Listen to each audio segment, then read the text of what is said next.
So now let me just say it's just my great honor to welcome Hillary Rodham Clinton to Chatham House. Welcome here to our institute. It's a pleasure to welcome you here, not just to have a conversation with us, but as the winner of the Chatham House Prize 2013. Thank you so very much. Do you think America has the capacity for global leadership today? Can it play a leadership role of the sort that you hoped it would when you took office 4 years ago? Well, first, Robin, let me thank you and thank the members of Chatham House for this very moving award. I am a fan of your work, and I appreciate greatly the vote of the membership on my behalf. And I think the question is one that has a very simple answer. Yes, America's leadership remains not only preeminent, but necessary. But the world in which we live poses new challenges to all of us on an ongoing basis that require a level of strategic thinking and execution that starts first and foremost back in the democracies that we represent.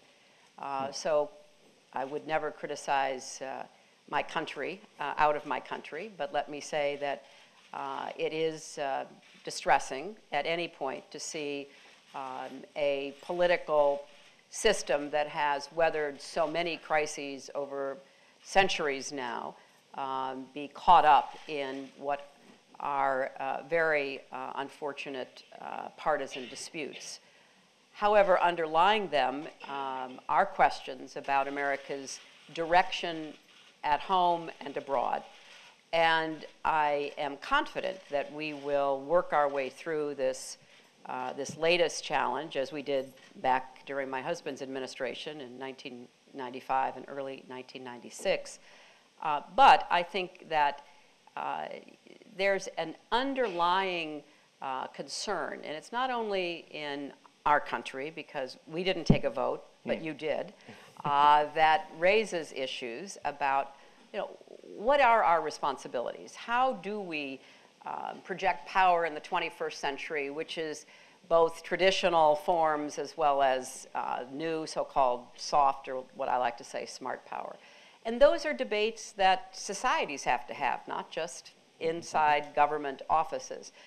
So I'm looking forward to talking in specifics with you, but I think it's fair to say that the concerns that we have to be aware of when we look at the international position of the United States has to really come from a wellspring of effective decision-making at home.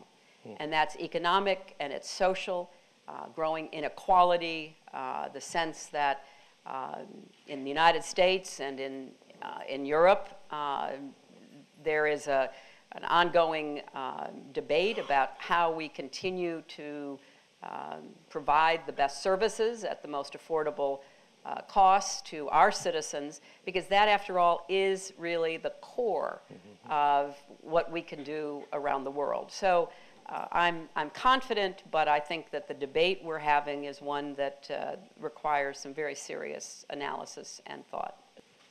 Saeed Kamali Khan from The Guardian. Congratulations on the award, Madam Secretary.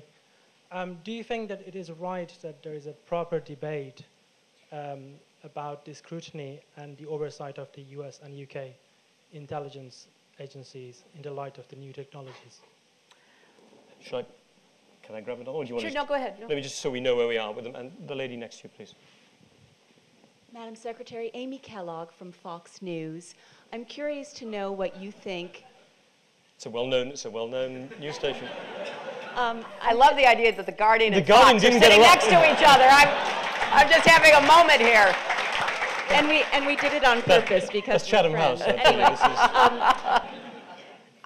on the intelligence issue, look, we're democracies, thank goodness, both the U.S. and the U.K. And we need to have a sensible adult conversation about what is necessary to be done and how to do it in a way that is as transparent as it can be, with as much oversight and citizen understanding as can be. And I think that that has to be the the sort of framework, because within that framework, there are some things that I know from my own experience as a senator, as a Secretary of State, that really are critical ingredients in our homeland security and in helping to protect people in other countries as well. And I also know that, at least speaking for the United States, much more personal information about many more Americans is held by businesses in the United States than by our government. And so how do we sort all of this out? This is a new problem. It's a problem that's a little over a decade old, where these capacities have corresponded with increasing outreach to consumers on the business side and increasing concern about security on the government side. So people need to be better informed, but I think it's it would be going down a wrong path if we were to somehow reject the importance of both the debate and the kinds of intelligence activities that genuinely keep us safer. So I'm all for opening up a more vigorous discussion about it.